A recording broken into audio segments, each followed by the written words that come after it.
Hello and welcome to the Cutie Art Crusaders, episode 142 for March 31st, 2015. My name is Rainbow Plasma. I'm the host and organizer of the podcast, and today I'm joined by... Burnda1, the special guest coordinator of the show. I'm Fuddyguy317. I'm the media manager, and this week I'll be editing the podcast. And I'm Atmospark. I do the questions and DeviantArt, and I don't ever edit, because they don't let me. Aw. But you're not allowed to touch it. All right. Know Look, what happened man. last time. Look, man. Here's the deal. When you come on time to the episode, then we'll talk about you editing. How long have we been sitting here talking about stuff I don't really care about? Oh, let's not be rude now. Let's talk about how you're deaf. Yeah. Joel feels threatened. He says mean things, and then it hurts my feelings. I'm deaf in one ear, so that's fun. Good thing I have headphones that are Can't stereo. use that as an excuse. I'm terribly sorry. You have earwax, Mhm. right? I do. Oh That gosh, sucks. that's gross. Ew. I'm glad we decided to tell everyone the reason why. It's a lot of Really bad. it. It's like compacted in there. It's like, I mean, they say on the side of the Q-tip box not to put it in your ear, right? So Yeah. they tell you on the side of the Q-tip box that yeah, you're not supposed to put them in your ear. Yeah. I know, but tell that to my girlfriend. No, you have to get a syringe and like do it that way. I've got one here. Sorry. I've got one here full of Araldite. Does that work? Sorry. No. Wait. Did you just say blame your girlfriend? Does your girlfriend clean your ears? No, but she told me to, Oh, okay. Fair enough. and I didn't want it. I will admit that's fine. I will also admit that I do stick Q-tips in my ears, so whatever. Don't tell the Q-tip police. The Q-tip police are Lord. going to come get me. They're gonna also come rebel. and get you. The mattress police will come and get you for cutting off the tags of your mattress. Good Lord. You cut the tags off your mattress. No. Yeah. The auto and Q-tip and mattress police. So we have some art stuff to talk about. That's not just the ones that we're featuring.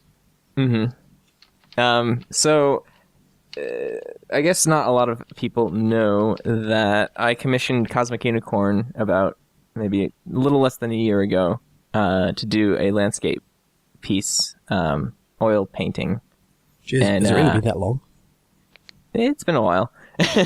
And it finally got here today, like right as we were recording, like it arrived maybe 4 hours ago. Yeah, 4 hours ago. Wait, sorry. Right as we were recording, it just came. It just 4 hours magically ago. showed up 4 hours ago. Didn't you know Cutie Art Crusaders is a time traveling podcast? Yeah. Anyhow, so here's some pictures of the painting. Sure, Chris. I know you commissioned yeah. that like a long time ago, and it's actually like really huge, right? Mm-hmm. It's 2 feet by 2 feet by 4 feet. Yeah, like it's massive. Yeah, it's pretty large, and it's gorgeous, and it's really cool. This is the high quality picture that I needed. The last one there, yeah. Fancy. Yeah. That's really So, cool. You were like, I remember seeing that wall, and you did need something kind of on it, yeah. and so I think this really like works well. Well, it's nice because I go downstairs and I see that, and like my living room's no longer drab. Yeah, it's And true. I'm like, I get all giddy. I'm like, oh, it's pretty. It's true.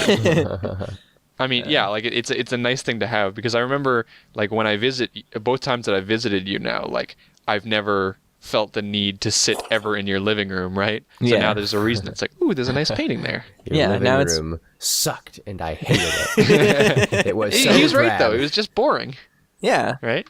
Yeah. I mean, living rooms are needed- so boring nowadays. Anyways. Needed something it's true. spicy. Hmm. There you go. There Would you you go. consider an oil painting spicy? If you lick it, maybe.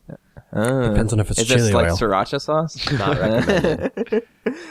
Yeah, Cosmic don't Unicorn, like oil. not very widespread, but she does in fact use spicy oil in her paintings. How about cool. a sweet and savory painting? So yeah, that's really cool. Yeah, so shout out to her for doing that. It was awesome. And it arrived today like wrapped in like 10 tons of bubble wrap. So my downstairs is like completely covered in bubble wrap. Hey, you got to protect the art, man. Yeah. So I remember when That was Bernd cool. when Bernd bought his Cosmic Unicorn painting, we were like carrying it around like secret agents, like Yeah. don't let anything touch the painting. yeah, You were like Had, like, pushing people guards out of the for it. way yeah, Yeah. and guiding me through the hall. It was funny. yeah. So So that's cool. So yeah, that happened, and then another thing happened. Mr. Rainbow Plasma here commissioned a certain Celebi Yoshi Oh To my goodness. do Have you not a seen most this one, Bernd? adorable piece of us. I hadn't It's so seen cute. this. Oh, that was a Yeah. commission? Yeah, Mhm. it's a very late birthday present for you. It's adorable. It's so cute. So yeah, So thank you, and thank Celebi Yoshi for doing Will do. that. And we'll do. You guys look like little cherubs. I know. Well, the funny We're thing so was that I pudgy. was talking to her as she was making it, and she was like, "Should I do a background?" And I was like, like it's really like up to you.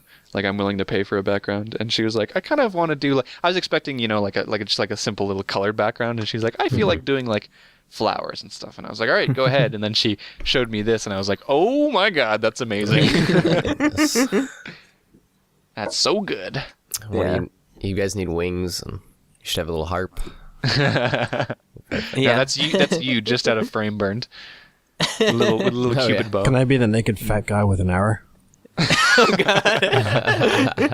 All right, so Burn, did you want to talk about your con stuff? Oh yeah. Okay. I was just gonna. I was going to mention again that next week I was gonna be going to BabsCon, so I was just gonna give another shout out to that for anyone else who's going there. Wanted to hit me up or hang out and be hanging out with Johan's Robot and Dark Flame and hopefully Citizen Smiley. So it's just gonna be there. Cool. That was it. Sorry? Is that next weekend? Yep, next weekend. So like Easter I saw- weekend? yeah. Why does Yeah, it's everybody weird. keep making these I on don't Easter know. weekend? So weird. Like, I'm gonna be flying out on Thursday, so April 2nd, and then, like, spending some time with Johan, like, doing con stuff, and then I'm flying back Sunday night, sleeping, waking up, and then going to my first day on my new semester for college. Nice. Wow. Right. Quite the Have eventful fun. weekend. That stand for. Bay Area Brony right? Bay Area Brony Convention. Something Babs convention, or something. yeah. Yeah. Fair enough. Something like I don't know that. what the S is. I think it's like Bay Area Spectacular.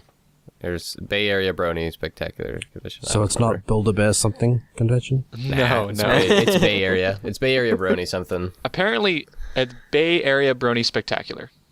Ah. So Got it. Nailed it. when you add con to that, it's Bay Area Brony Spectacular Convention. quite the name. You had to fit in that S in the acronym somewhere. Yeah. Yeah. I'm sure they could have found a better word to put in there. Nah. but- There's no better word than spectacular. I mean, come on, it's a spectacular word. Dude, interesting and amazing are, well, okay. Yeah, but then it wouldn't be bad. those are my go-to words.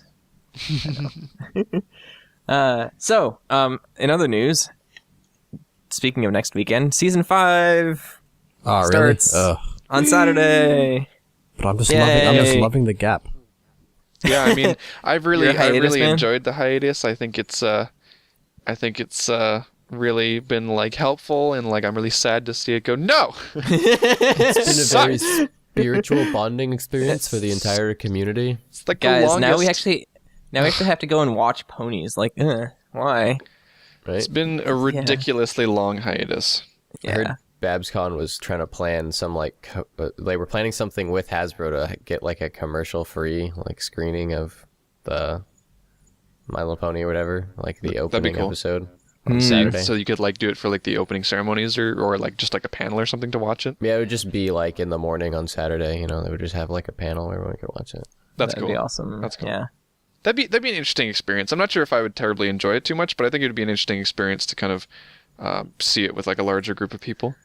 I didn't watch the opening like episode of something, but there was one convention I was at where an episode came out. One of the episodes was coming out on a weekend, and they aired it. I think it was at EQLA. I think. Yeah, I don't remember. I have an interesting story if you don't mind me going on a little bit further about this. I got an interesting story to the similar vein of that. So before I met you guys, really, but like after I was a Brony, so this is like there's like a 2-month gap there. I went to PAX East. This was in 2012, so 3 years ago now. And I went to PAX East, and I met up with a Brony group there, and those are the first Bronies that I'd ever met. That like I'd ever. That's really it. It's the first Bronies I'd ever really met, and I knew that there'd be like a meetup there, and that was like on a Saturday, so the episode was like airing. So we waited for like the HD download, and then there was like 2 or 3 of us that sat together and watched the episode, like just in the middle of the convention, floor. So that was it was kind of like a cool experience. So that's not true. I have watched it with a couple of people, but it was like a small group, not like a big like convention like panel, right? Mm-hmm. Yeah. Ted, you actually met one of the guys that I met on that weekend. Oh, really? When we went to PAX, there was a guy who we hung around with for a little bit who was dressed in like a gas mask costume. Oh, yeah, that guy. Yeah, that was one of the guys that I ended up hanging out with that first year. Have you stayed in touch with him, or? No, not at all. Oh, that's sad. That's what happens when you don't go to PAX for a while. Yeah, So. he was cool. Yeah. Shout out to you, gas mask dude. Yeah, right. Yeah. I don't remember his name. It's been like sorry. 2 years, so. Yeah. You'll be protected of the fumes of my heart. Wow. All right, art time, right? Yeah. And like legitimate art time, not just like fan art time. So, yeah, once again, we don't have a theme, so it's one of at this our point. usual episodes. Yeah. Well, last week was our perspective theme, though, so it's True. like, It's true. I hope everyone enjoyed last week's episode. We got really positive feedback from it. yeah, people loved it Mhm. from what I saw. So It's awesome. Yeah. All right, art time. So, Who's first? first Me. is Joel. Me first. Joel. I'm first. Yeah. I chose this one. It's by Hunter Niff, and it's called I Drew You Up. I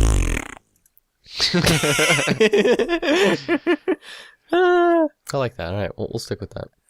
I love it. Flurler. No, Joel's is better. I think yours is close enough. Yeah. Yeah. So this is Flufflepuff. And she's covered in paint, and she's got big rainbow sparkle eyes, and she's happy with what she's done, and she's all furry and fuzzy, and it's great. I wonder, like, how often have we on this show featured Flufflepuff? Like, it can't be too often, A few right? times. A couple times. There was the Saoshin one. Yeah. Yeah, there's like 1 or 2 though. We've been severely lacking in Fluffle and in Puffling. I want to say at max we we've don't do had OCs 5. too often. That's true. We don't do OCs too often, and that's a darn shame. It's a yeah. darn do- shame. I had to think about that. I was like, Flufflepuff's not canon? Oh, yeah. We I should just accepted do it a as show fact. yeah. We should do a Flufflepuff episode. I'd be down Wait, for that. didn't we? Or did we say that we were No. going to? We said we were going to, but we haven't done one. And we could invite what's his name? Is it Mixer Mike? Mixer Mike? Yeah. Yeah, on Mixer Mike. Oh, the to- guy to who do does a the guest. Flufflepuff Yeah. stuff. Why wouldn't Yeah. we just interview Mixer Mike? because I want to see like lots of Flufflepuff. Well, I'm sure we would see lots of Flufflepuff during the interview. But speaking of this Sorry. Flufflepuff, Yeah. Yeah. I think this is just adorable, and that's really all I can say about it. It's really well made, but I'm currently being bombarded with adorable, so it's kind of hard to look past it. I mean, every little piece of hair is just fuzzy. It's just a buttload of strokes. It's not like any sort of Yeah. substance to it. It's just strokes and strokes, and like paintbrush strokes on top of strokes on top of strokes with a little bit of color mixed in. Those all look like they're done with like a default brush on transparent, so all those little hairs are done in their own individual stroke. Yeah. I like 2 things about this piece. It's very fluffily and it's very puffy. There's a lot of pink. All right. Sorry about that. No, I like even like where it's not like her big coat of fuzz, like it's still fuzzy, like in her muzzle and stuff. Yeah, he kept it kind of still very like painty with like all those layers of fuzz. Yeah. Yeah. Fluff. I think in addition, oh, for God's sakes, guys, no more like adjectives for that. So I think something that is interesting is the fact that like half of the piece is really kind of just vague, blurred colors. You know, it's not, when you're not focusing on the character, like, what is the background, right? Like, what is that supposed to be? And there seems to be, you know, you can kind of get the vague impression that there's a canvas that she's drawing on, but like, what's all that white space behind her, right? And it's not perfect white space, right? It's cloudy and muddled and really blurry, you know? Just yellow and gray. I actually really like that effect because it reminds me a lot of photography, especially depth of field in photography. If anyone knows, like, aperture wise, the wider your aperture, the more narrow a band of in focus you have. And so you can see, like, even like the fur that's farthest from you on Flufflepuff is more out of focus than her face. So it kind of transitions, and then the background, which is very far away, is very blurred and distorted. Right. Really well done. Yeah. Like the amount of distortion that you can get in a camera for stuff far away. We often talk about very subtle blurs for the background, right? To kind of gradually pull your eye away. But if you do look at a lot of photography, you know, there are those, like, when it's not in focus, it can be really, really out of focus until you can get effects like this, where it's like, what is even back there, right? So it's interesting because now that you mention it, it does remind me a lot of photography. Well, it's a photography-like effect. Like, there's definitely, like, something you would focus on, like, with your eyes, but our brain does a lot to put certain things in focus that wouldn't be. But it's an interesting concept because when we focus on something, that's now, like, obviously in focus in our eyes. So, like, stuff in front that's, like, closer, farther away to us that we're not focusing on, you know, like, there's, like, two of them, you know, it starts to do that blending thing, or where there's the two images, you know, where if you put your hand in front of your monitor, but you're still focused on your monitor, there's like, it copies your hand. So my hand's blurry, but there's like two of my hand. So that thing that our brain does, like with our actually eyes, is very closely tied into like an aperture of a lens.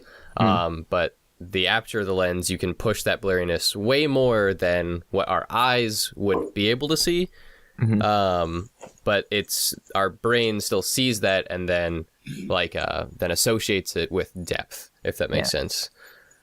Well, it's, if you look at like your pupil or whatever, it's what, maybe 5 millimeters in diameter, whereas the aperture of a camera lens is a lot larger. Yeah. So you can do a lot with that depth of field on a camera that you wouldn't normally be able to see, like, with your naked eye. So. Yeah. Did we mention how cute this is? You know what? I think we might have accidentally missed that. So. Well, it is very cute. Like how she's seeing physical magic. Yeah, I mean, like, even like the sparkles in the eyes is just like you can often tell one of the pitfalls when you're first making art of, like, why can't I make my character look cute, is you often forget the eye shines in the eyes. And your eyes look very soulless, and it's like there's these big voids, right? So, and then you add the eye shines, and you're like, oh, look, it's cute. And in this one, it's like they've added the eye shines, and then there's all these sparklies, and the eyes are just huge, right? So it big really eyes does equals exemplify the cuteness. What's interesting is what it looks like. How this was made is that grab the artist names again. Hunterniff started with kind of like this basic pink tone, so like the dark tones, right? And then just kept painting lighter and lighter fur on top of that, right? So all the hair like on top of those darker shades of pink. So it's like you worked up all the fluff on the character, you know what I mean? Right. Yeah. From what I can tell, that's kind of what it looks like, at least in most of like the hair highlights, because like those light, bright highlighted areas have to stand out on top of everything else. So like it's work up from, the base. All right. Cool. Well, it's a very cute piece. It's obviously is very emotionally gripping. But yeah, let's move on to the next one, which is mine. And the next one is called Luna GIF by Rodriguez 404. And this is the interesting distinction of actually being a GIF on the show. So luckily, because we are a video podcast, we can still manage to show you guys this GIF. But it's a wonderful kind of like it's almost like an idle animation of Luna standing with her hair flowing and obviously some wind in the background. Also, her wings are beating very slightly. It's true. Yeah. There is a lot of it's obviously not just those two things. You can see the character kind of moving very slightly in little ways. But I thought that this, even if this was a still image, I really liked it. It seemed to really catch me with the way that it was shaded, and the way that it portrayed like the soft hair, and the fact that it was animated was just kind of like a cool additional thing, right? Mm-hmm. I like the way that the wings are moving. It looks like all of Luna is kind of breathing as a character. Although I don't think they did animate her actual breathing. Right. But, yeah, there is kind of like that. There is kind of like that gentle rise and fall of the wings that kind of reminds you a bit of the gentle rise and fall of like a chest that you might see, which would indicate breathing. Mm-hmm. Also, her head is moving slightly up and down. Yeah. So this actually brings up a good point, because after last week's episode, I went on to the MLP Drawing School subreddit, and there was a post of someone asking about perspective, but they were drawing a head, and they were trying to get the volume correct in the head, and that's kind of a bit different than perspective. You can use perspective to kind of help you create volume in characters, but this GIF in particular does a really, really good job of creating volume in Luna using shading and stuff like that. Mm-hmm. So yeah, it does give kind of that more pop out effect that shading can give you sometimes if it's done well. Mm-hmm. The thing that kind of there's a little pet peeve that I have about this GIF, and that is that there seems to be this kind of wind, this smoke that's blowing one way. It seems to be blowing from left into right, but her hair is flowing from right to left. Yep, I have the exact same thing. So I'm not sure if that's supposed to be some sort of indication that Luna's hair just don't care.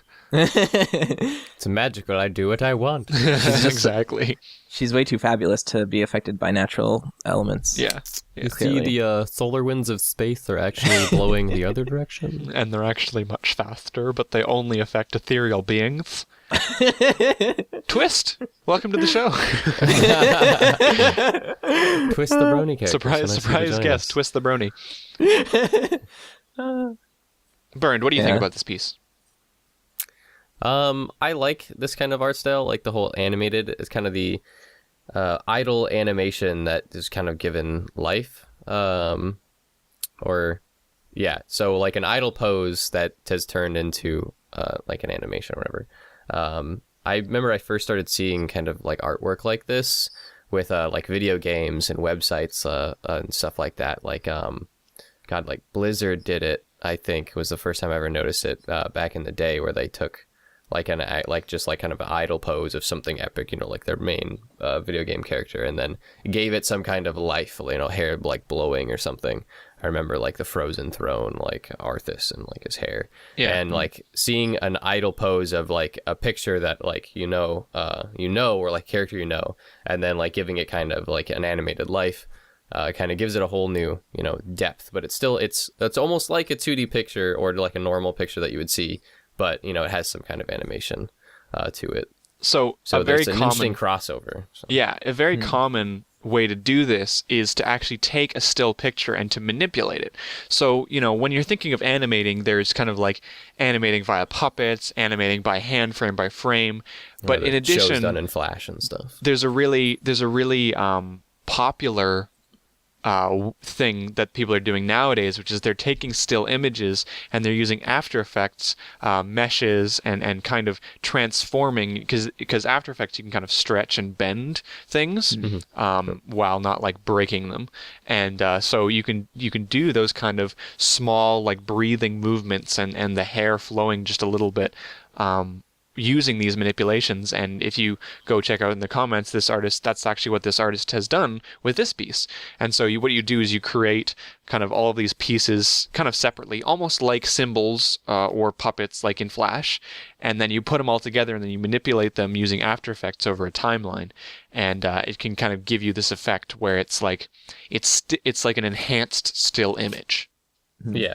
That's a good way of putting it. I like that because it's like it's an animation, but it still seems like it's a normal like 2D image. Or that's a bad way to say it. Say like it's a normal image. It still seems like a piece of all animation is 2-dimensional art. I can't think Static of the art? right word, but it seems like a normal. All these bad words. Static. It seems like a still image, Still. static image.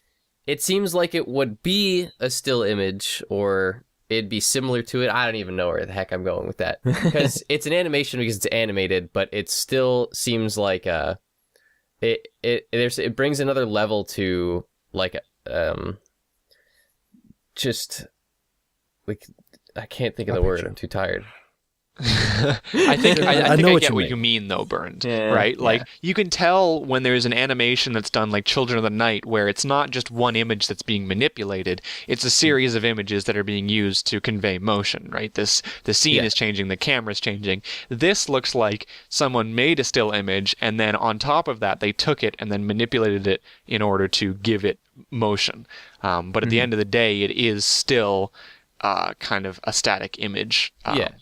You can envision it as a static image. Because like this is like what's the fancy word? It's like a cinematographic or something like that, where it would be a still image, but it has a loop that repeats. So it's it's still one image or concept or animation that like just perhaps? repeats itself on loop. So it's still one scene or one narrative that you would see in a traditional 2D picture or like painting, right?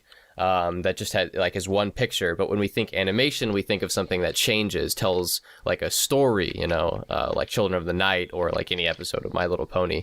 But to animate a still picture that repeats itself like a cinematographic, it's a whole new art form that's like it's not quite tied into what we'd think of as traditional animation. That's kind of where I was trying to go with that, where it's like it's its own like form representation of like 2D art to have like a cinematographic repeated image that kind of like gives itself life. I think I mean? we're all on board with what you're trying to say. Like we all kind of know what you're talking about, but it's not an easy thing to describe. Because words are hard, and I'm very tired. Words are very hard, and you are very tired. There's a feature on the new Samsung phones that do that with the camera. You can take a photo, and then you can select parts of the photo to stay still, and then you can record a video on top of the parts that aren't selected. Huh. That's cool. So I guess, it's kind of become such a popular thing to do that, phone manufacturers are including it. Yeah. Interesting. What I find interesting is that if it wasn't for the hair and the background fog in this piece, it would seem a lot more like a static image, and you might even mistake it for a not animated image because like the wing movement and the head movement and stuff is so subtle. Yeah, and I think that's another thing too. Like you can often tell when something is going to be animated because it's harder to keep the same quality of art like frame by frame if you're going to animate it because you have to like basically make that image a certain number of times, and even if you're using symbols, like you have to, it's very difficult to keep the highest quality over, like the longer you go, the harder it is to keep that quality. So when you see something like this, you've got the quality of that still image, but then you're able to easily extend that into this kind of animation loop, which is really cool. And there's a lot you can do with it too. Like there's a heck of a lot of different manipulations that you can use to create really awesome effects and make it seem like it's not just one image. I would have to disagree with you just quickly, Ted, though, on when you, like you said, if you get rid of the smoke and the hair and you won't see the others. I disagree. I think that would make them stand out more because it's so subtle at the moment that it's overshadowed by the other stuff moving around a whole lot. If the hair stops moving and the background stops moving, everything else that's moving stands out. Right. Yeah. So you'll see it a lot easier. Yeah. I feel like sometimes when you have pieces like that, though, where they don't have something like a major form of it moving and it's just very slight movement, it can be eerie. Yeah. Yeah, I could see that. Yeah. I could definitely see that. All right. Let's shall we move on to the next piece? Sure. Oh, Yeah. No. Okay. Which is So am I. I think I'm next, right? yes. So the piece I chose for this week was Troubled Reflections by Datamne. And yeah, it is a picture of Twilight in the moonlight, looking at her reflection in the moonlit water. Datamne, And of course, it's- being a fan of the show. Hi, Yes. Datamne. And I've because Datamne's made his fan art for like a while back. I mean, he's been an OG fan, so we've been watching it for a couple of years now. And this piece recently, I really, really enjoyed of his. I thought it was really cool. I really like the color of it. So it's kind of that, their secondary colors are kind of like green and purple, I feel, so the majority there. And then you have some blues. But it's very much like a digital painting and like how like color interacts and, and you know, everything's sort of like portions of like Twilight are shaded with color, and then like the steps of background to midground to foreground are all in like different steps or different like qualities and hues of color. Also value shifts as well. Yeah. Yeah, well, when you have those, you know, it is a very dark piece, and so I think value does play a larger part when you have less diversity in color, right? Because you can't rely on the changes in color in order to give you that kind of depth and separation. So you do not rely, but you do kind of need to have those bigger shifts in value in order to give the piece depth, I find. Because there's and it's the play with that, right? So the shifts in value and then the shifts in hue. So that is true that value is like probably one of the biggest factors that can push depth. For instance, like the purple and like lights on Twilight, and so like in her ear and like on her back is about the same like actual value as the bush right behind her. So they kind of seem like they're almost on the same plane. But obviously, since Twilight's placed in front of the bush, our brain knows that she's in front of the bush. Right. So the values there are similar, but they're two different colors. So obviously they separate from each other. Purple horse, green bush type of deal. Purple, you know, purple horse, green bush. That should be like some sort of phrase now. You know what I mean? Like, oh, you know, like it's just this thing at work. You know how it is, like purple horse, green bush. Yeah. No problem. Just the usual with Bill. It's like it's almost like that's a way to say like, oh, it's obvious.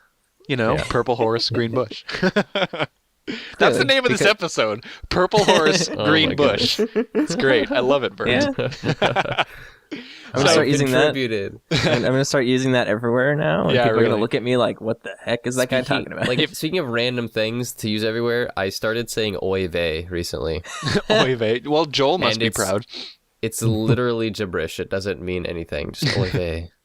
If I may continue down this tangent just really quickly, the person I sit next to at work, we get along super well, and we're both ridiculous. And he described that during his day, you know, he's got ideas going all the time, and so he's kind of like put the bread in his brain toaster and he's popped it down, and he's waiting for his ideas to pop, you know, and then he can act on them. So he described that period of time in which he doesn't really do anything. And he's waiting for one of those ideas to pop as between toast. So now, whenever we turn around and like have a conversation because we just need a break from work, we describe it as we're between toast, and it's like the best phrase ever. Oh my goodness. Uh-huh. So there we go. We got yeah. between that's toast. We actually got oy fantastic. vey. We I got like it. purple horse, green bush. Oy vey. Yeah. So Joel, Ted, you guys see anything in this piece that you like? Yeah, just kind of going off on the value part, it's interesting because there is such a shift in value. Like you have, I mean, I'm not going to say it's like pure white, but you have very light spots on Twilight, for instance, or on the bush. And you also have the very dark spots in the trees and stuff. So you do cover a very wide range of values. And I think the reason that we see this piece is so dark is because it's very desaturated. And that kind of, in our mind, makes us think that it's darker than it actually is as a piece. Yeah. And it's that contrast too. So there's still areas that are very saturated. So like that blue in the background, the night, like it's still very dark, but it's still very saturated. So make sure not to confuse the two. Like our viewers out there, like saturation is how much color is present, and then value is like the amount of like white and black, basically light and dark, right? So you can still have something that is very dark and very saturated, and vice versa and whatnot.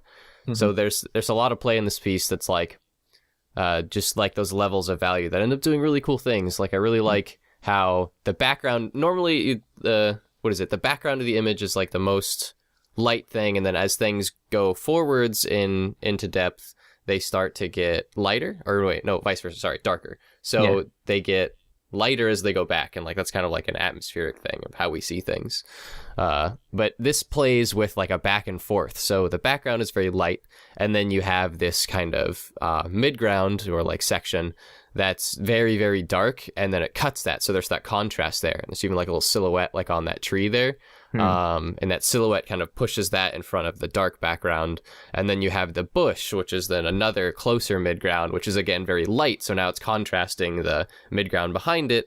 And then you have twilight, which is very light, about the same as the bush. And then it goes to the water, which is in the foreground, which is then very dark again. So just like light, dark, right? Instead of where you would traditionally think of it as a shift. So it would go like most light and then slightly darker, slightly darker, slightly darker.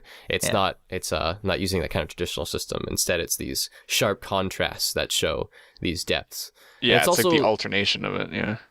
This piece is also very vertical, like composition as well. Like obviously it's very tall and very skinny. So the steps of like showing depth and like light dark are presented in kind of this very linear up and down fashion, which ends up being very, very cool. I like how it's shown visually. Then the fact that it's so vertical and up and down has these steps, it really reminds me of like traditional like Christian like iconography. I think I said that word right, iconography. And like old religious paintings where they didn't quite grasp the concepts of perspective yet, so like pre-Renaissance, and so they would build these very tall images with only using the concept of that things that are closer in front of other things. And so they would start from the background and just keep placing things over other things and layers of things, or like layers of people and layers of buildings, and then that's how they would build the scene. And so they would build it vertically like that.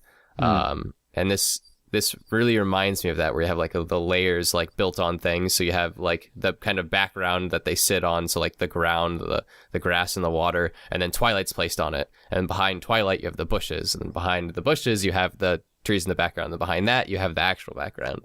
And so it's this layering of objects that ends up building the scene. Yeah. Which is pretty cool. It's, it definitely gives a bit of depth to the piece. And, it kind of, goes back to how our brains kind of trick us into thinking that there's depth in this piece just by which objects are placed in front of other objects, and also the shifts in value. Yeah. So it's a good piece. Yeah, very cool. It's very pretty. And it's all like, again, I think I mentioned like shaded and like purples and stuff. So there's no like black and white shading. Like there's kind of like this white silhouette, which is very nice.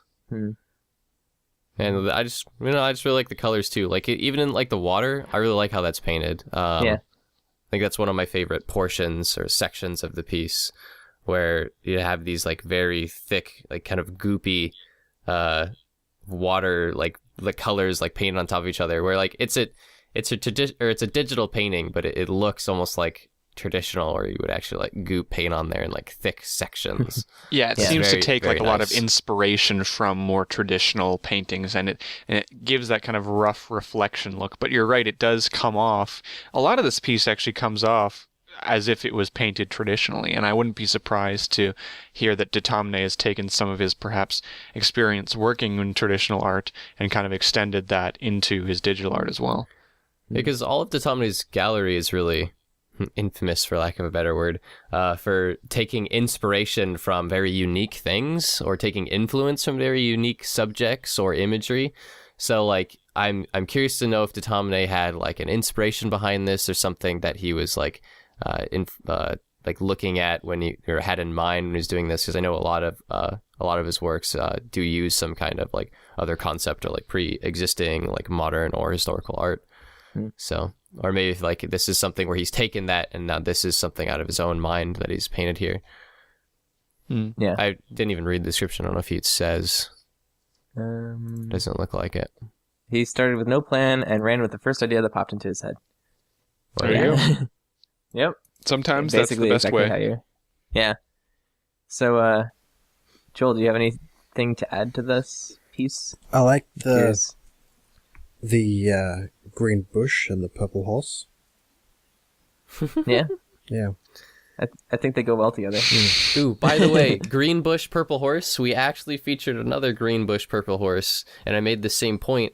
It was by Mew Ball, and it was like Twilight and her little rain booties. Remember that one? Was Swishy Yeah. Swashy Wellingtons was the episode. Yeah. I really liked that use again of green and purple because in my mind, when I think green and purple, I think pure green, pure purple, and I think the Joker, or evil Disney characters and stuff like that. So again, this is a use of green and purple where it doesn't instantly go to like, oh, that is a Marvel villain or something, or that are like evil colors. This is a very like peaceful, toned down color scheme that, again, like I really, really like, and it's because that kind of incorporation of blues and violets, and the way in which these colors are used, and they're kind of desaturated and a little bit pastel, where it pushes it away from that, the biases I have against green and purple. Right. Yeah. Well, you know what they say, Bernd. Green bush, purple horse. Glurple. Is it no? Is it that way or is it the other way? Is it? I don't purple horse, remember green now. bush? I'm pretty sure it's green bush, purple horse. Okay. It was purple horse, green bush. Well, whatever the episode's named, that's what it is. and we're sticking with that. There we go. All right, so we're gonna move on to the last piece, which is the piece that I chose, and it's called "Twy and RD" by the Norn on the Go. Excuse And me, I I believe think- I believe it's pronounced Twerty. Ford. Twerty. Twy and RD. What? Twerty. All right, let's move right past that failed joke. Woo! No, I think we should, Analyze it for a bit. You want to have a post-mortem of that? yes. 21 Gun Salute. Someone will play taps. Yeah. So I think this piece is really, really adorably cute. It's RD showing Twilight how to fly, and she has little cloud floaties on, and it's such a cute concept. Yeah, I don't think I've ever is that seen what that that is? before. Yeah. I was trying to figure They're out pool what they were floaties doing with there. their cloud floaties Yeah, they're supposed to be like little water wings. Yeah. for flying. Yeah. I didn't Yeah. get that. Yeah, well, to be fair, I did have to look in the description to get that, but now that I know that, it makes sense. When This came out, says it that was right there. Yeah, okay. yeah.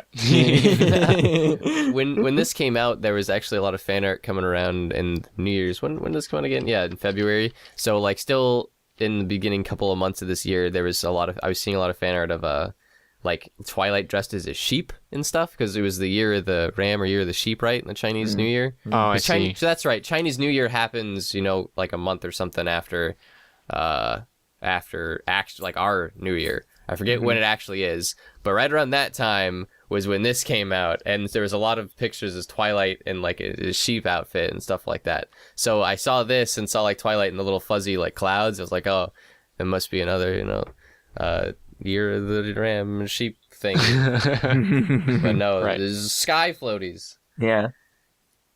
I love their expressions too. Like Twilight looks like such a little kid who's just learned how to swim. Like, oh my god, I'm actually doing it. And Rainbow Dash looks like the proud parent who's like, yep, I just taught him or her how to do that. It's like not bad. It's kind of like a not bad expression. Yeah. Yeah. I like the kind of I'm not sure what the correct term is, but it's the lighter versions of the wings that show like motion, like she is flapping kind of frantically. Mm-hmm. It's kind of like the that like motion illusion or motion lines, Yeah. God, there's a phrase for that, when it's used a lot in comics to kind of Sounds convey like motion. Yeah. It's a technique that the artists use to try to show you that there's some kind of motion going on there, where traditionally in comics you have like movement lines or like those dashes and stuff, where this one is just like it's the transparency of an object that would have been there but then has moved, so our eyes and brains kind of like tell our mind that it's that they're moving or fast or flapping or whatnot. Right. Yeah. But I'd actually I don't know the word for that myself. Just like the illusion of movement is a good way to put it. But Yeah. that reminds me. It reminds me of like a Rooster Teeth conversation. Like there needs to be a word for that, you know? Right. I'm sure Yeah. there is somewhere. Well, Yeah. somewhere there is a word for that, but we just can't come up with it off the top of our head. That's fine. Yeah. It's it kind of alludes to onion what's the word? Onioning? Or onion layering in animation, where like the previous frame is slightly the opacity is turned down in the previous frame so that you can draw like motion or whatever. So that it looks like basically this is 3 frames of an animation put together. Right. So yeah, it makes it easier to animate. Is that what you mean? Yeah. Yeah. Yeah. That animation, like, sometimes it'll create that stepped effect where you get like portions of something, and they're kind of like transparent, like leave like a trail, you know. So I'm trying to think of a good similarity to that. If you have like, sometimes when you have like a strobe light or something that's flashing and you like wave your arm back and forth, if it's going fast enough, you can see like your arm trail. Yeah. And that's kind of that same effect that's going on here, where it's like the past trails of when like either a frame has gone or when like a light has flashed. It's called persistence of vision. Like you can technically even see it if you like wave your hand in front of your monitor because your monitor's flashing at a specific rate. It worked better with old CTR televisions, but you could do that. So persistence of vision, Joel? Yeah. Huh. Cool. That's Ooh, what if that you- phenomenon is called. Yeah. You can also see something similar if you have LED lights, so like an LED light emitting diode. It doesn't give off a constant form of light. It actually pulses at a specific rate, at a specific hertz. And so you can take an LED light and you can shake it, and it will create that kind of that pattern as well. Yeah. That's only true of stuff fed by mains power. In the States, it's 60 hertz. In the rest of the world, it's 50 hertz. Stuff like a torch that runs on a battery won't do that. So Yeah. Or anything that's driven by the PWM circuit. or a battery. Like, Okay, we're getting too technical for the art podcast here, and we like literally haven't talked about anything else in this picture. I like the purple lighting on Rainbow Dash's underneathedness. Her butt. Yeah. Yeah. It's it makes her pop. That Yeah. strong purple silhouette. Yeah, I like that a lot. It looks like the only... Oh, wait, no, there is another strong silhouette. It's the yellow on the bottom of Twilight. Mm-hmm. Yep. Just caught it. Yeah, it's cool. I'm a sucker for really strong outlines and silhouettes like that. So like, and on Twilight, the yellow is actually a complement of her. So purple, or the complement of her like purple violety color is yellow, where violet is a similar color to blue on Rainbow Dash. But I really like seeing yellow used on Twilight. There's actually an artist, Paper Drop, was painting Twilight recently, and he put like this really bright swipe of yellow on Twilight's nose, and it looked awesome. I do like how the Norn, God, what's it? The Norn on the Go, kind of put those highlights in, or those highlights into Twilight, where it's kind of stepped down values of this purple, and then a really bright yellow right next to it, and sometimes he even goes outside of the lines, which is kind of gives it a cool effect. Trying to find he, she, think she. I don't know. Not listed on DV. They. Yeah. We apologize. Yay. Yeah, no, I really like the style of the characters too. It's very cute. Like their noses are done a specific way. Like recently, I've been trying to look at how everyone does their horse noses, and this is very kind of like upturned, almost ducky. And so like Twilight's happy, like her nose is kind of raised up, but then Twilight with her mouth closed, her nose is raised down. So a lot of times artists will keep the nose at the very like same spot, and the only thing that shifts is their jaw, you know? Yeah. Where in this maybe it's that the characters' heads are at different angles, but their noses are at like different levels, you know? Yeah. Cool. Yeah, I mean, if we're talking about horse anatomy, which we probably shouldn't be doing since this is a cartoon, but the upper jaw is fixed, and the lower jaw is what actually moves. So, like Twilight with her mouth open, for her nose to be at the same position as the lower jaw, her head would have to be tilted up higher than Rainbow Dash's head. So that could also be kind of contributing to it. Yeah. Yeah. Yeah. Anyways.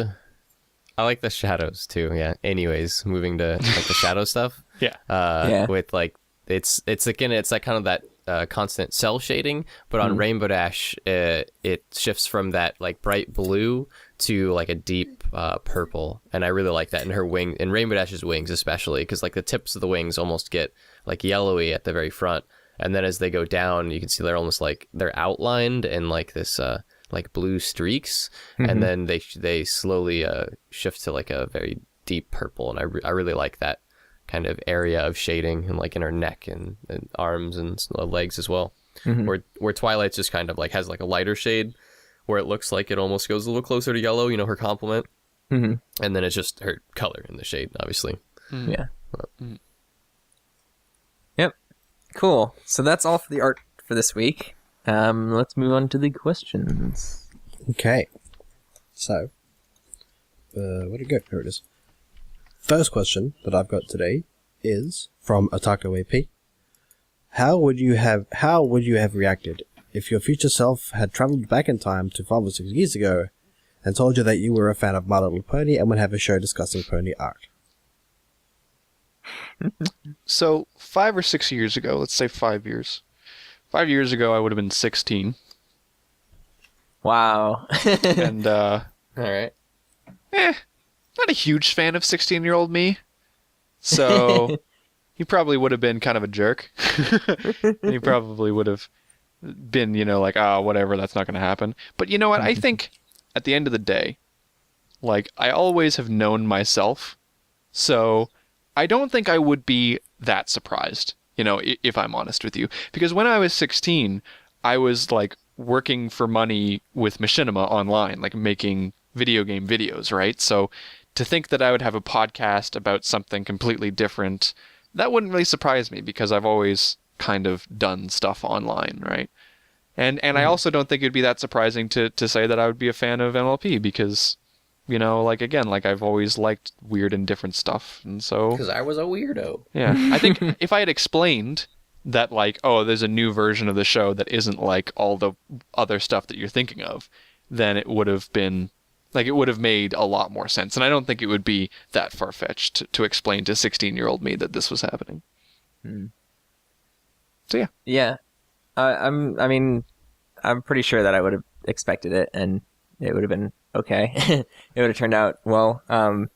Because, like, I was big into cartoons, like, especially, like, cartoons geared towards children, like Darkwing Duck, for instance, or like Rescue Rangers and whatnot. And like even in college, I would watch some episodes of those because they were good shows. And so it was like, if I told myself, "Hey, you know, My Little Pony," yada yada yada, it's like, okay, probably would have been okay with it. I was the same. Into the weird stuff. Yeah. Yeah, I mean, like, I think all of us have always been into like cartoons, and so I don't think it's that far off, right? Yeah. I think I'm the biggest outlier. Yeah, I'm interested to hear what you would... So, like, 16-year-old me, hell no. Like, not a chance in hell. 16-year-old me would have thought you were a goddamn weirdo, and that would never happen. But 5 or 6 year ago me, so I'm 23. So 5 years ago I'd be 18. I was like in college, I guess, at that time, a little bit more open-minded. I could, and like, I past self me, not a chance in hell. Wouldn't have believed it. Yeah, because like I've talked about this on the show before, but when like I first found out about My Little Pony, like I've always liked cartoons and stuff, and I've watched stuff on Cartoon Network, but you know it's been like socially acceptable cartoons or normal cartoons that normal kids would watch, or teenagers my age or whatever. But this whole concept of My Little Pony still had this huge like gender wall and like a social role wall that it didn't mesh with me and anything in like my mindset.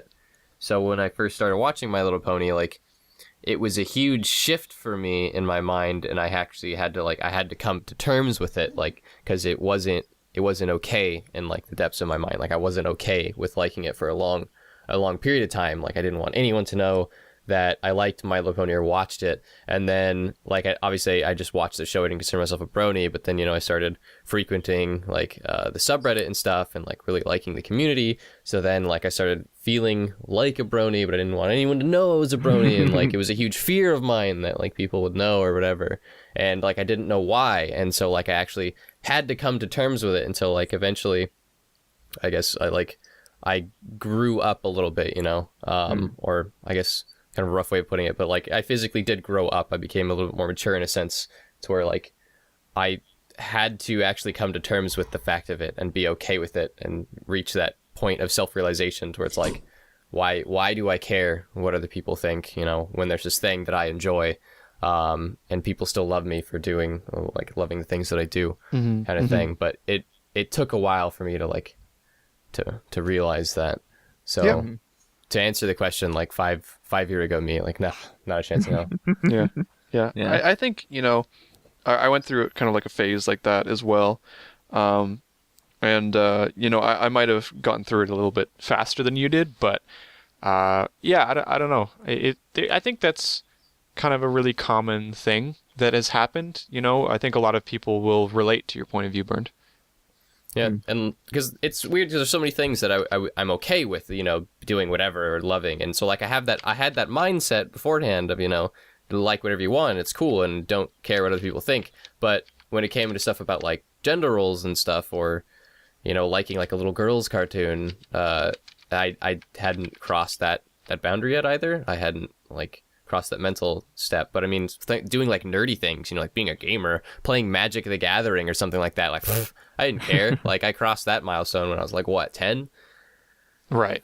So, Yeah. Well, yeah, and I think just to make one more point, because we're kind of running out of time. sorry. So one of the things was too is I was in high school still, right? So I was still like dealing with a lot of like the high school pressures and like, you know, there's a lot of like peer pressure and stuff like that goes on. So, you know, you can't exactly like you don't want to be ostracized from that situation, right? Yeah, exactly. Well, I mean, partly in my high school career, like I already was ostracized, already was like a weird kid. I'm doing the air quotes. You know, I dressed like a punk, like a skater. I had long hair, wore like bandanas, even though it was against school regulation, because I was a rebel, an angsty teenager. I used to wear a Lord of the Rings ring against the school rules. Really? Ooh. Oh, that's awesome. That's edgy as hell. Yeah. I like it. That's so edgy. Why was that against school rules? Yeah. Like Lord of the Rings, a cult or I'm something? curious. Or was it just not allowed in shop class because if it gets caught in No, the he just machine, couldn't like, wear rings at school. Really? oh, weird. Interesting. That is strange. I don't know if many people know this about me because like I don't show my hand on the show, but I have a family ring. So I wonder how they would have reacted to that, because I would have fought them on that. You weren't allowed to wear any jewelry that wasn't earrings, It's crazy. except for Yeah, religious that's reasons. insane. Did you have a uniform? Yes. Every Okay. school does. See, yeah. because like I can understand that. Like if you have a strict uniform, Yeah. then like that's part of the uniform as well, right? So I understand that now. Isn't it like in Australia everybody has uniforms or something like that? Yep. Yeah. Okay. Okay, that makes Weird. more sense. That makes more sense. Man, I hated uniforms. It's another tangent for another time, but I used to go to private is. school. It Hated is. every second of it. Speaking of another tangent for another time, we actually have a second question, but I think it's important enough that we should leave it until next week and just kind of pencil it in for next week. Yeah, That's fine. and then maybe next week we'll finally get to 2 questions. Maybe one day. Maybe Burn poor won't Joel. talk so much. No, Poor no, I Joel, liked like, it. I really, you know, I thought that the reason why we picked these 2 questions was I thought that the first one would be really short and that we wouldn't really have long answers for it. But I really enjoyed the fact that we all kind of like thought about it a bit more. And I really liked hearing about your perspective, Bernd, because I think you were the one who was most likely to have an interesting answer other than like, nah, I'd be fine, you know? So thanks for contributing. Try my best. Joel, next week you'll be able to actually read 2 questions. Yeah. Well, he doesn't just have the questions. He also has the plugs. Transitions. Segue. Ruined They're it. not transitions if you say transition right after it. You know what a real transition is? Dusk Shine transition!